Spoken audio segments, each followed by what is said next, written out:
안녕하세요. 경자입니다. 오늘은 이번 주 발표가 된 KTNG의 2분기 실적을 정리를 해보았는데요. 주주 입장에서 보면 긍정적인 부분과 부정적인 부분이 같이 발표가 되었는데 일단 부정적인 부분부터 먼저 보겠습니다. 부정적인 부분은 실적이었습니다. 2분기 실적이 어닝 쇼크로 나왔는데요. 매출액은 전년 2분기 대비 6% 감소했고 영업이익은 무려 26%가 감소하였습니다. 영업이익률도 5% 감소하면서 원래 KTNG의 사업 모델이 영업이익률이 20%가 넘었거든요.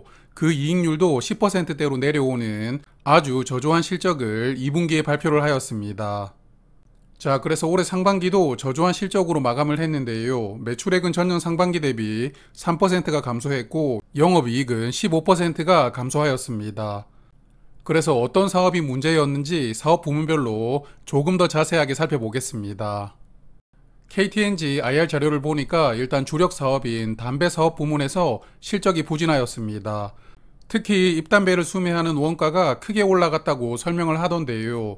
여하튼 담배 사업 부문에서 전년 대비 600억 원 정도 이익 감소가 있었습니다. 그리고 부동산 사업 부문도 약 300억 원 정도 이익 감소가 있었는데요. 그나마 건강기능식품 사업이 전년 수준을 유지를 하였습니다. 부동산 사업은 KT 입장에서는 약간 일회성 사업이기 때문에 이 부분은 제껴두고 메인 사업인 담배 사업에 대해서 체크를 해보겠습니다. 담배 사업에서 실적이 부진하였던 가장 큰 원인은 국내 관련 수요가 계속 감소하고 있다는 것인데요. 참고로 관련은 종이에 말아서 피우는 일반적인 담배를 생각하시면 됩니다. 자, 여기 화면 보시면 분기마다 관련 수요가 약간씩 차이가 나는데 사람들이 여름과 가을에는 담배를 많이 피우고 겨울하고 봄에는 조금 적게 피우나 봅니다. 담배가 왜 계절적 수요가 있는지 담배를 피우지 않는 저로서는 잘 이해가 되지는 않는데요. 여하튼 조금 신기합니다. 그리고 작년 2분기에 국내 관련 수요는 약 164억 갭이었는데 올해 2분기는 159억 갭이로 1년 사이에 수요가 5억 갭이 정도가 줄어들었습니다.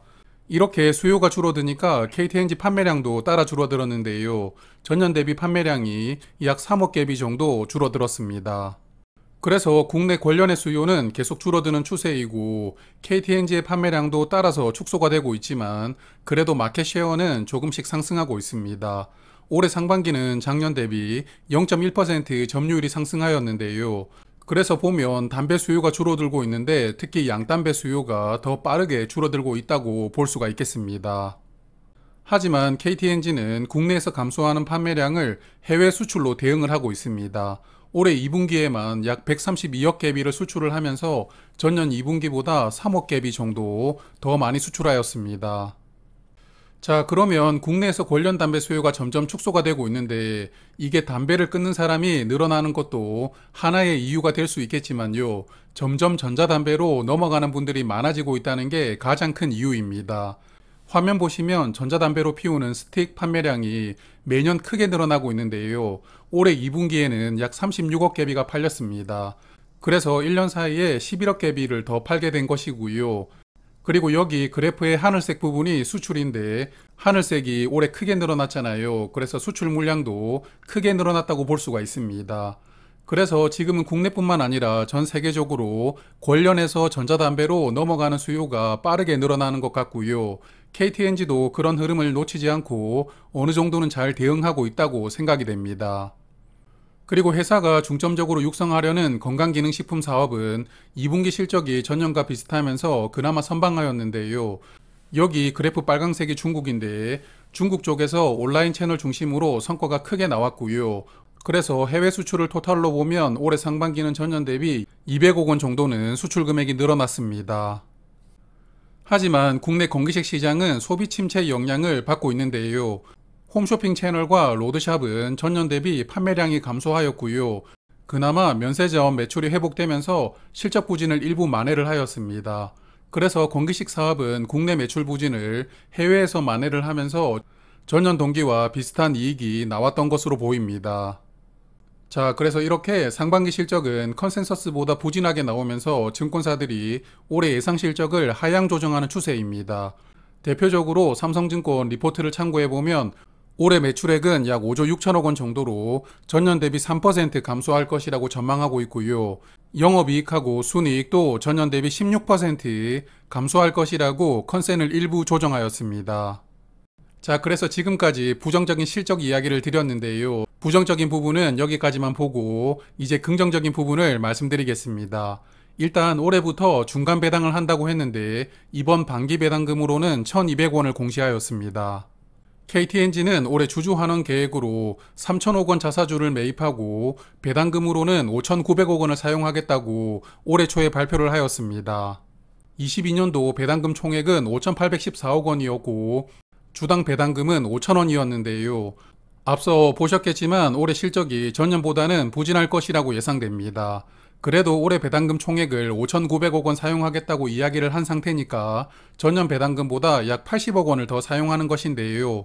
그래서 저는 올해 주당 배당금으로는 200원 정도 늘어난 5,200원을 예상하고 있습니다. 이번 상반기 중간 배당으로 1,200원을 배당했으니까 남은 하반기에는 4,000원을 배당할 것 같습니다. 그래서 총 배당금은 5,200원, 현재 주가 기준으로 배당 수익률은 6.1%가 예상됩니다. 그리고 올해 주주환원 정책으로 자사주 매입을 하는데 약 2,900억 원 정도 주식을 매입합니다. 그런데 이번 자사주는 매입하고 바로 소각하겠다는 공시를 하였는데요. 자사주 매입 기간도 8월 4일부터 11월 3일까지 3개월 안에 끝내겠다고 이야기를 했으니까 연말에는 주식을 소각한다고 볼 수가 있습니다. 저는 이 부분이 가장 큰 선물이었다고 생각이 되었습니다. 자사주는 어제부터 매입이 시작되었습니다. 3,000억 원 주식을 3개월 안에 모두 매수를 해야 되니까 매수를 매일 해야 되는 수량이 꽤 많을 것 같은데요. 첫날부터 10만 주를 자사주 매입을 신청했고 모두 매수를 하였더라고요. 그래서 2분기 어닝 쇼크로 주가가 하락할 수도 있었지만 이런 자사주 매입과 소각 효과로 어제 주가는 상승 마감하였는데 여하튼 주가 관련해서는 잠시 후에 조금 더 말씀을 드리겠습니다.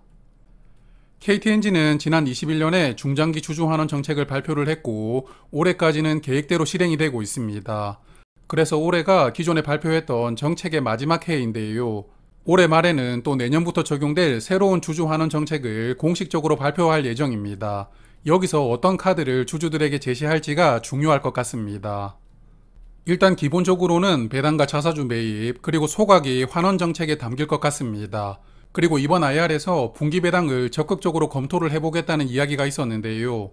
그래서 배당금은 조금씩 늘리기보다는 분기 배당을 도입하는 방향으로 갈 것 같고 자사주는 이번처럼 소각을 조금씩 해나가는 방향으로 정책을 발표할 것이라고 예상하는데요.